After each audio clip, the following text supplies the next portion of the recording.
प्रिय विद्यार्थियों, आज हम पादप समुदायों की संरचना, संगठन एवं विकास के बारे में अध्ययन करेंगे।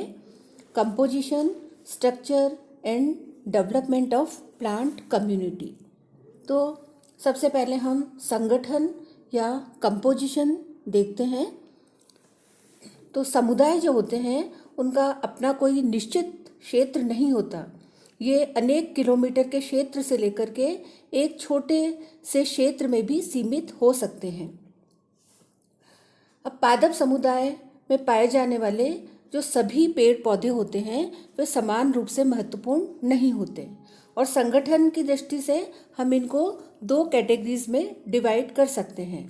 पहली कैटेगरी में ऐसे प्लांट्स आते हैं जिन्हें यदि काट दिया जाए या नष्ट कर दिया जाए तो भी पादप समुदाय की संरचना पर इनका कोई विशेष असर नहीं होता, जबकि दूसरी श्रेणी के पौधों को यदि नष्ट कर दिया जाए तो पूरा का पूरा पादप समुदाय जो होता है उसकी संरचना पर घातक प्रभाव पड़ता है या वह समुदाय नष्ट हो जाता है।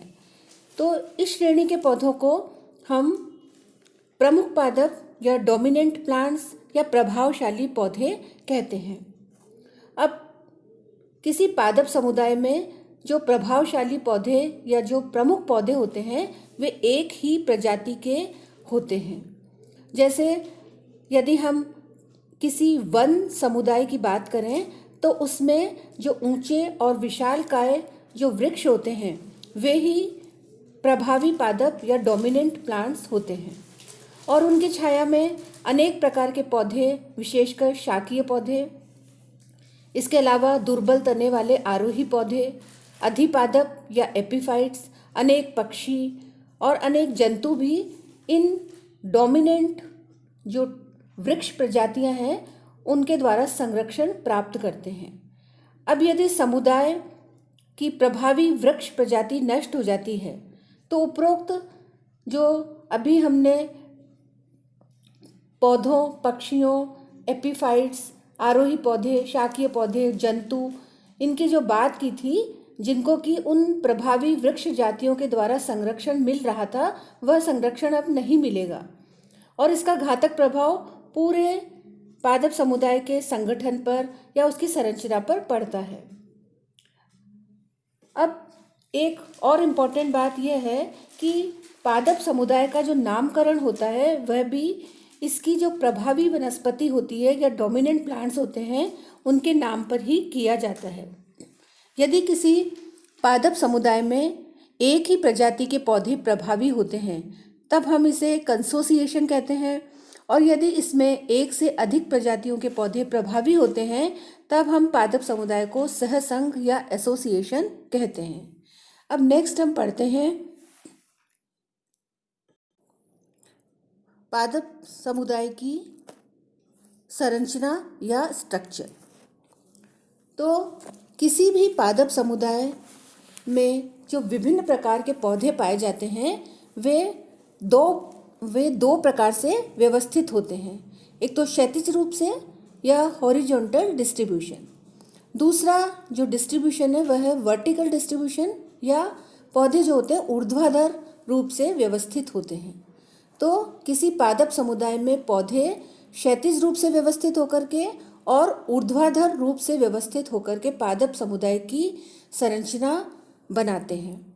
तो सबसे पहले हम पढ़ लेते हैं क्षैतिज या हॉरिजॉन्टल डिस्ट्रीब्यूशन। तो एक पादप समुदाय में वनस्पति के क्षैतिज वितरण से या हॉरिजॉन्टल डिस्ट्रीब्यूशन से उसमें अनुक्षेत्र या जोनेशन का निर्माण होता है। अर्थात जब पौधे क्षैतिज रूप से व्यवस्थित होते हैं तो वह कई अनुक्षेत्र या जोन्स में विभाजित हो जाता है। उदाहरण के लिए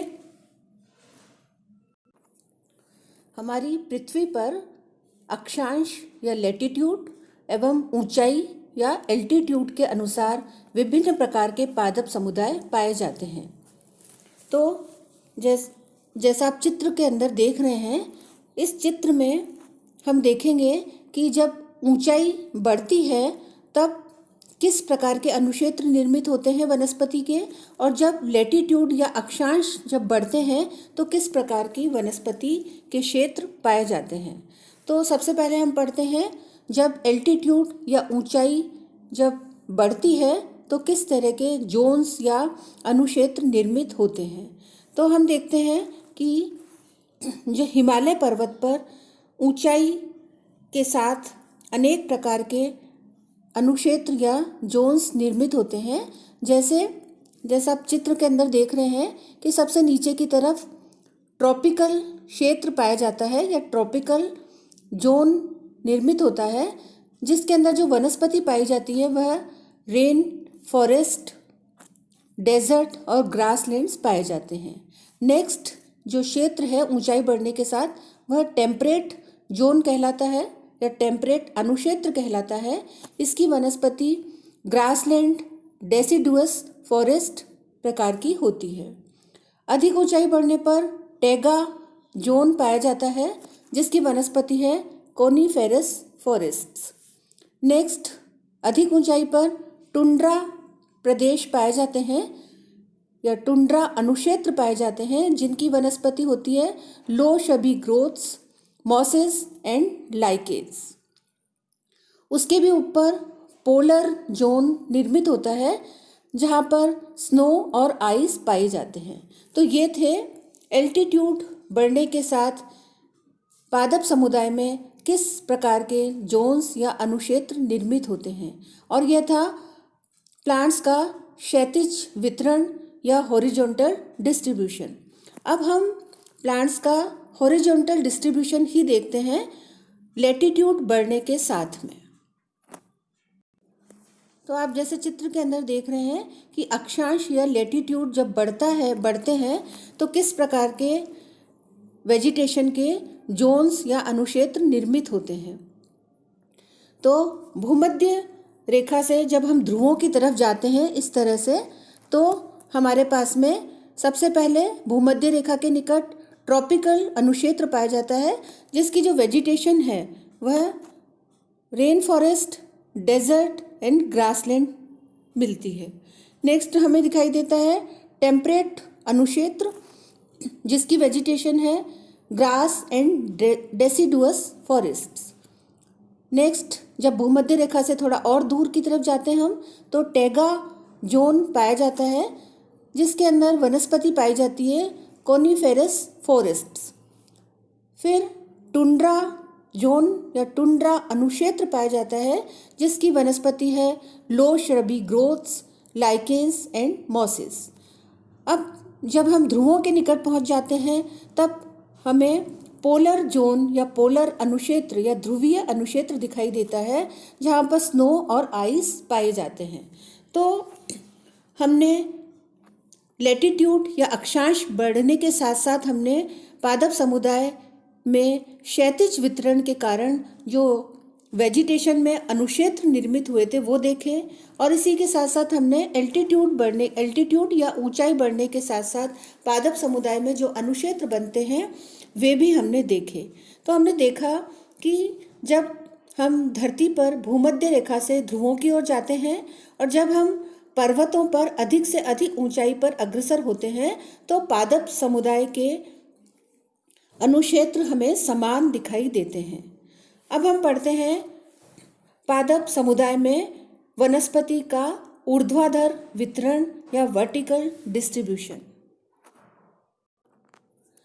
पादप समुदाय में वनस्पति का जब वर्टिकल डिस्ट्रीब्यूशन या ऊर्ध्वाधर वितरण होता है तो हमें वनस्पति में अनेक स्तर दिखाई देते हैं। वनस्पति के अनेक स्तर दिखाई देते हैं, अर्थात वनस्पति में हमें स्ट्रेटिफिकेशन या स्तरण दिखाई देता है।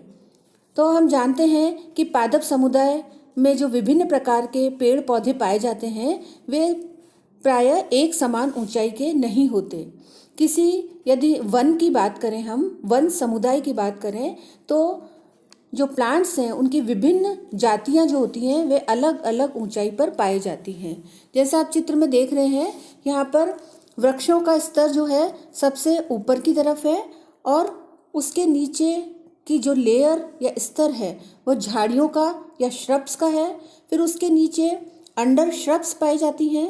अंडर श्रब्स के नीचे हमें शाकीय वनस्पति या हर्ब्स दिखाई देती है, और हर्ब्स के भी नीचे हमें मॉस, लाइकेन और शैवाल प्रजातियां या कवक, जीवाणु और मृत कार्बनिक पदार्थों का स्तर दिखाई देता है। और इस प्रकार से हम देखते हैं कि एक अलग अलग प्रजातियों का अपना एक पृथक स्तर सुस्थापित रहता है। और हम कह सकते हैं कि एक पादप समुदाय में जो विभिन्न प्रजातियां पाई जाती हैं पेड़ पौधों की, वे अनेक स्तरों में डिस्ट्रीब्यूट रहती है। और इस ऊर्ध्वाधर वितरण के कारण विभिन्न जातियां जो होती है पेड़ पौधों की, वे प्रकाश एवं अन्य संसाधनों का अधिक से अधिक उपयोग करने में सक्षम होती हैं। अब उदाहरण के लिए सामान्य पर्णपाती वनों के पादप समुदाय में वनस्पति के 5 स्तर पाए जाते हैं, तथा उष्णकटिबंधीय सदाहरित वर्षा वनों अर्थात ट्रॉपिकल एवरग्रीन फॉरेस्ट्स में पौधों के 8 स्तरण तक पाए जाते हैं। पादप समुदाय में जिस प्रकार से वनस्पति का स्तरण जमीन के ऊपर की तरफ पाया जाता है, इस तरह से ठीक उसी प्रकार से जमीन के नीचे भी, जमीन की सतह के नीचे जो भूमिगत भाग होते हैं, कंद, जड़, प्रकंद और अन्य रूपांतरित संरचनाएं, इनका भी स्तरण भूमि के नीचे की तरफ पाया जाता है। तो हमने देखा कि एक पादप समुदाय में वर्टिकल डिस्ट्रीब्यूशन से या ऊर्ध्वाधर रूप से जो वितरण होता है, उससे जो पादप समुदाय है उसकी विभिन्न जातियां प्रकाश एवं अन्य संसाधनों का अधिक से अधिक उपयोग करने में सक्षम हो जाती है, और वनस्पति के अनेक स्तर निर्मित हो जाते हैं। अब हम पढ़ते हैं पादप समुदायों की उत्पत्ति एवं विकास या origin and development of plant community. इसमें हम देखेंगे कि किसी निर्जन या खाली क्षेत्र के अंदर सबसे पहले पादप समुदाय किस प्रकार से विकसित होता है। तो किसी भी पादप समुदाय की उत्पत्ति की प्रक्रिया सर्वप्रथम पौधों के बीज व बीजाणुओं अर्थात स्पोर्स के प्रकीर्णन द्वारा प्रारंभ होती है। ये जो प्रोपेग्यूल्स हैं या प्रवर्ध्य हैं, बीज और बीजाणु, ये पहले किसी निर्जन या खाली क्षेत्र में प्रकीर्णन के द्वारा पहुंचते हैं। तो सबसे पहले किसी निर्जन या खाली क्षेत्र के अंदर ये बीज और बीजाणु जैसे जो प्रोपेग्यूल्स हैं, ये प्रकीर्णन के द्वारा पहुंचते हैं। अब इस प्रक्रिया को हम प्रवर्जन या माइग्रेशन कहते हैं। माइग्रेशन कहते हैं या इसको हम प्रवर्जन कहते हैं। अब इन निर्जन या खाली क्षेत्र में इस पादप प्रजातियों के बीजों का अंकुरण होता है और सीडलिंग्स निर्मित होते हैं। सीडलिंग्स एक परिपक्व पौधे के रूप में विकसित होते हैं। तो सीडलिंग का एक परिपक्व पौधे के रूप में विकसित होने की प्रक्रिया को हम इन्वेजन या आक्रमण कहते हैं। तो ये आक्रमण कहते हैं इसे। इस प्रकार के पादप जो अपने मूल निवास स्थान से आकर के नए खाली क्षेत्र में अपने आप को स्थापित कर लेते हैं, इन्हें पायोनियर्स या पुरोगामी प्लांट्स कहा जाता है। अर्थात निर्जन क्षेत्र के अंदर जो सबसे पहले प्लांट स्पीशीज परिवर्धित होती है उसे हम पायोनियर्स या पुरोगामी पौधे कहते हैं। धीरे धीरे ये पुरोगामी पौधे प्रजनन क्रिया करते हैं अर्थात रिप्रोडक्शन क्रिया करते हैं और अपनी वंश वृद्धि करते हैं और अपने आवास क्षेत्र का ये विस्तार करते हैं। अर्थात जिस क्षेत्र में ये स्थापित हो रहे हैं उसका धीरे धीरे ये विस्तार करते चले जाते हैं और वहाँ पर एक कॉलोनी का निर्माण करते हैं। इस प्रक्रिया को उपनिवेशन या कॉलोनाइजेशन कहते हैं और फिर ये पूर्णतया नए क्षेत्र में स्थापित हो जाते हैं। इनके पूर्णतया नए क्षेत्र में स्थापित हो जाने के प्रोसेस को सुस्थापन या इकेसिस कहा जाता है। यह प्रक्रिया पादप समुदाय के विकास के लिए बहुत ही आवश्यक है, क्योंकि यदि नए क्षेत्र के अंदर या जो खाली क्षेत्र है उनमें यदि बीज और बीजाणु यदि अंकुरित भी हो जाते हैं और वे एक मैच्योर प्लांट में विकसित नहीं हो पाते हैं, तो पादप समुदाय की उत्पत्ति आरंभ ही नहीं होती है। अर्थात इसके कारण इकेसिस या सुस्थापन की प्रक्रिया पादप समुदाय के विकास के लिए बहुत ही आवश्यक है। अब कॉलोनाइजेशन या उपनिवेशन के बाद किसी प्रजाति विशेष के पौधों की संख्या और अधिक बढ़ जाती है। इसके परिणाम स्वरूप इन पौधों का एकत्रीकरण या समूहन एग्रीगेशन होने लगता है, जिससे पौधों में प्रकाश, आवास एवं खनिज पोषक तत्वों को प्राप्त करने के लिए प्रतिस्पर्धा होने लग जाती है, अर्थात कंपटीशन स्टार्ट हो जाता है। इस स्पर्धा में जो दुर्बल पौधे हैं वे तो नष्ट हो जाते हैं और केवल जो सक्षम पौधे होते हैं वे ही जीवित रहते हैं। अब जो बचे हुए पौधे हैं अर्थात जो सक्षम पौधे हैं, उनका आपस में और उनका पर्यावरण के साथ पारस्परिक क्रिया होती है तथा प्रतिक्रिया होती है, रिएक्शन होता है, अर्थात क्रिया और प्रतिक्रिया होती है और अंत में वहाँ पर ऐसी वनस्पति विकसित हो जाती है जो वहाँ की जलवायु के बीच एक संतुलन स्थापित कर लेती है। अर्थात वहाँ की वनस्पति जो होती है उसका जलवायु के अनुरूप होती है और वहाँ पर एक स्थायी पादप समुदाय विकसित हो जाता है। तो यह स्थायी पादप समुदाय जिसकी वनस्पति जलवायु के अनुरूप होती है उसे हम क्लाइमेक्स वेजिटेशन या चरम वनस्पति कहते हैं। तो संक्षेप में हम ये कह सकते हैं कि पादप समुदायों की उत्पत्ति एवं विकास में migration, invasion, colonization, ecesis, aggregation, reaction के द्वारा विकसित होती है और इसमें जो पुरोगामी पौधे होते हैं, पायोनियर प्लांट्स होते हैं, वे नवीन स्थल पर आकर के चरम वनस्पति या क्लाइमेक्स वेजिटेशन का विकास करते हैं। तो ये था पादप समुदायों की origin and development of plant community.